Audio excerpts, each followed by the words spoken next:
Welcome to Africa's Leading Ladies, the show that celebrates women in business. I am your host, Patricia Esikote.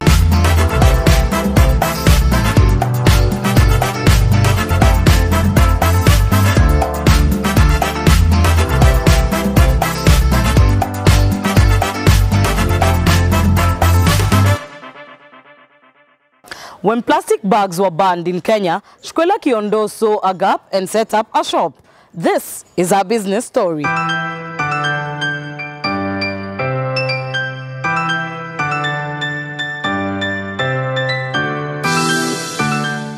I started this business in January 2018. Of course, after trying employment and it wasn't working for me, I was in the NGO world.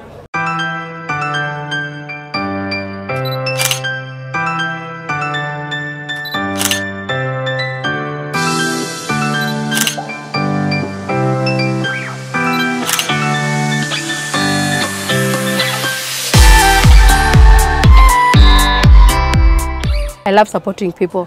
If I do something that will empower other women out there, that is what I love to do. So with weaving, I know we have women in Ukambani who do the weaving.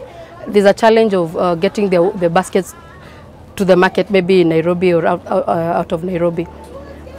People already know they should be using baskets, not because of the plastic ban, but not many people have them close to them. Like people in Isiolo, we've never had people selling baskets in Isiolo and some other towns in the north. So that is what I'm doing. I'm trying to get the baskets from them and taking them out there.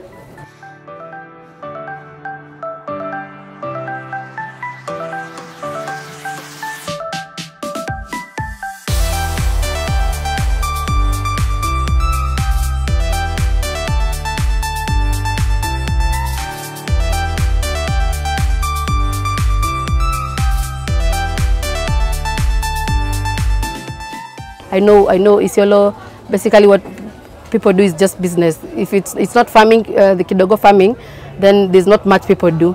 And maybe Samburu people do beading. I can bring that in town instead of camels here and there. Not everyone has camels, so we can do weaving. I would like to introduce that in Isiolo, where I come from.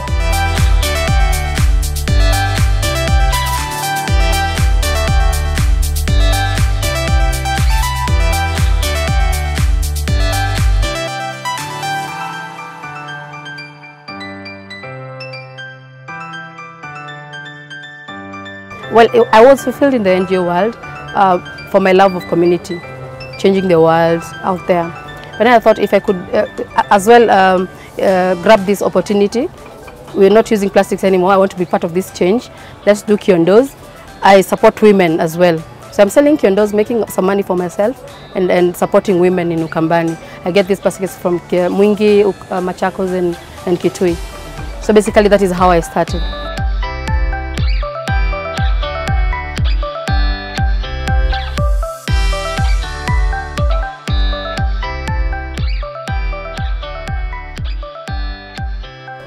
I try to make sure my Kiondos are quality, well done, well woven. The leather work is well done. The stitching, if it's the lining, people the other guys who do Kiondos here use cheap quality for the lining. I make sure my quality is good, so you don't wash it and it wears off or something. So I make sure it's quality. For me, quality is everything, and that is why people will buy my Kiondo, yet they know they are Kiondos that are sold in Karioko.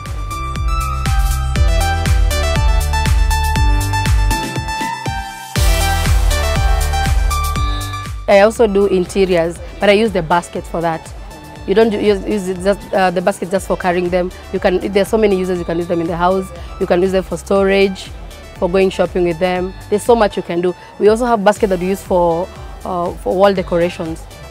That is what I do. I don't just limit myself to just Kiondo for carrying and Kiondo for shopping. There's so much you can do with Kiondos.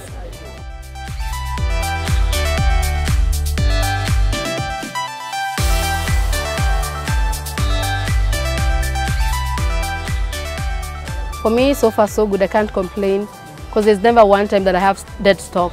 If I make a product, I just sell it, and I've never had like the only challenge that I have is actually I have so many people demanding Kiondos from me. Sometimes I even have the challenge of supply. So for me, it's okay. I can't complain at the moment.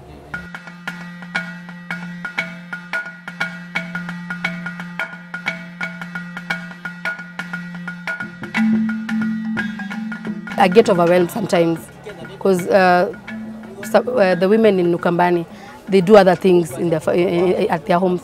So we'd give them orders. Sometimes they can't. They tell you 2 weeks. It takes longer. But I understand because I understand the process. So that has been challenging for me because sometimes the client will want a kiondo in like a week and they have to wait. Some will get bored. Some will get pissed. But that is my challenge so far, the production bit. Maybe one time I can have my own center with women at my center doing what I want, when I want, especially the basket. I want the baskets made at my own center. Not me expecting them to do the kiondos while they are away, while they are in their homes, which is challenging for them and for me as well.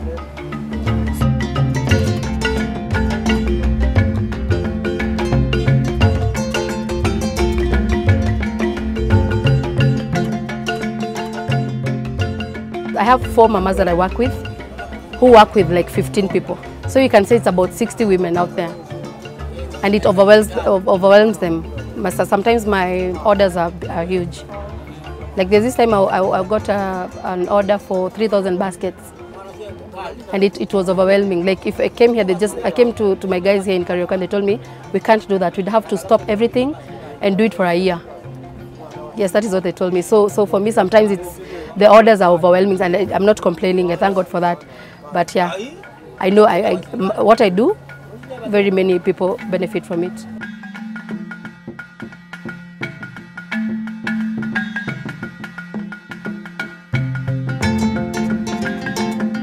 We use sisal and yarn.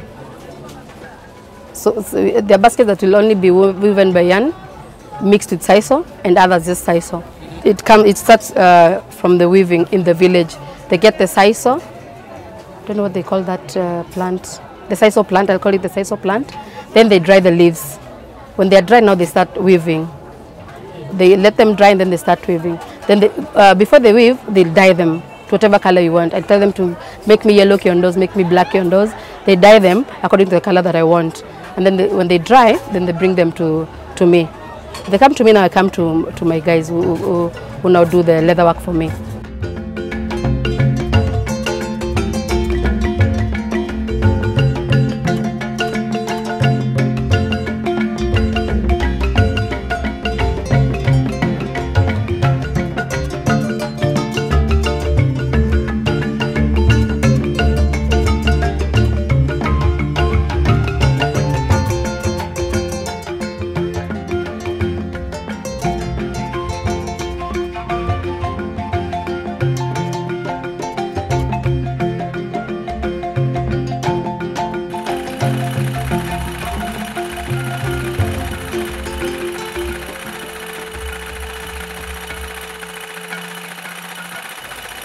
Yeah, we need a lining for cleaning. It's easy to clean when it has a lining. You can't clean the whole kiondo, you'll mess it up.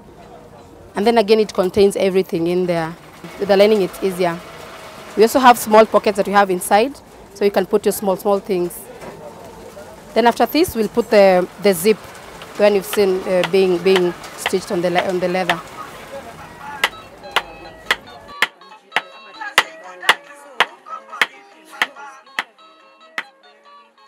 It's already cut the pieces. These ones are used for overlapping, it's called a flap for the leather work. So when it's done, it brings them back to the table and makes patterns on them. They're different designs. So later on from here, he'll dye them.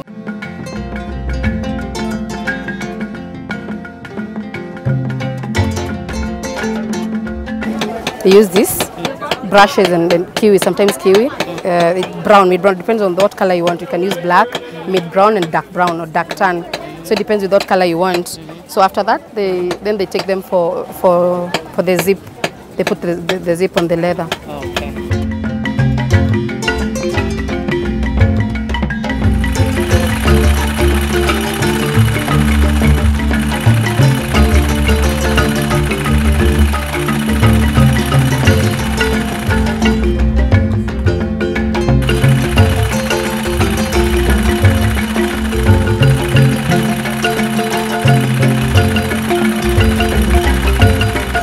So this is the only stage in the making of a kiondo where you use a machine for stitching the zip to the leather. So after this, then it's taken back to the fundi to just stitch with his own hands on the kiondo.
For me, I make designs that are a bit different. Then of course people will copy from me, but that's okay. By the time they copy, I have something else coming. So and then I'm also thinking to not forget about the men. They've been asking for the kiondos for themselves. So that is something I want to do next year. I will come up with, I have the designs, it's just actualization.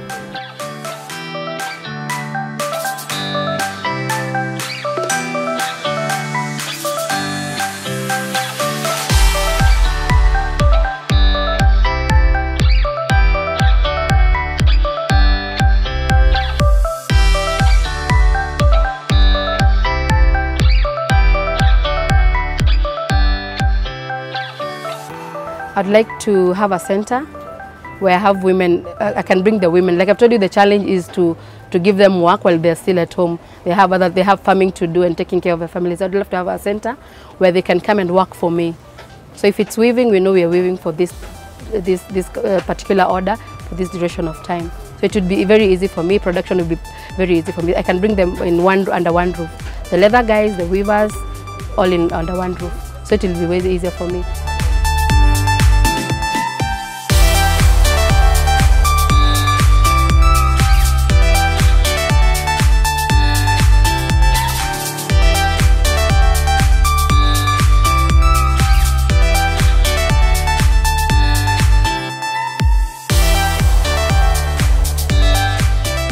Research first. Get to know what you're doing. Get to know the product maybe you want to do. Get to know the market out there. Because like for me, it was easy for me to start doing kiondos because now there was need for kiondos. People now were getting away from the paper bags, and everyone wanted to buy kiondos. So I just grasped that opportunity. So for me, you have to make sure you have a market. So you don't struggle. You can't make something and then you don't have people to sell it to. You understand your market first. That is key. And then you make sure you research about your product.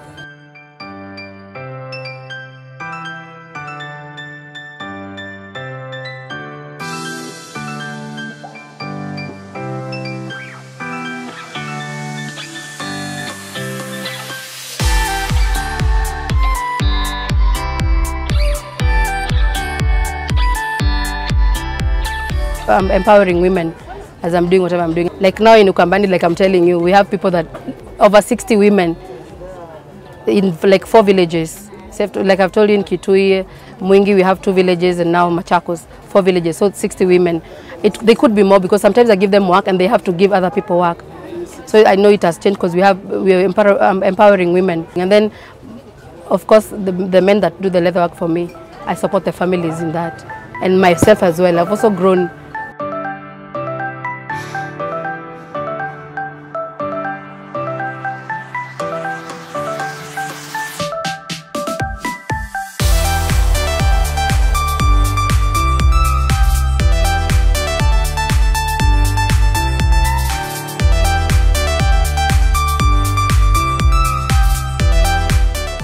I have a page on Facebook. It's called Shkwela Kiondo, and you can also follow me on everything Shkwela on IG. And then I also engage in pop-ups. I exhibit in pop-ups in Nairobi and other towns. The last one we did was in Laikipia. We also do them in Nairobi. So basically online marketing.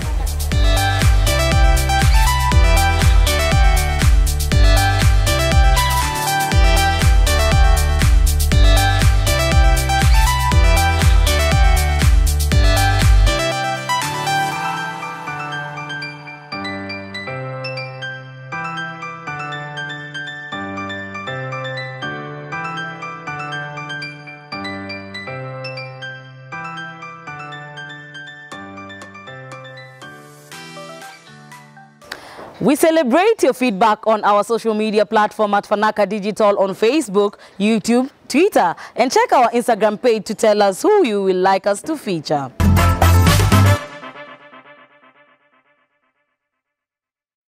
On our history segment, we look at the first elite female soldier from Chad.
And our business opportunity, we set up 5 SMEs ideas in Kenya.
all we had for you this week. But remember to keep in touch on Twitter, Facebook, and YouTube and keep the conversation going. For now, take care. We will see you once again next week.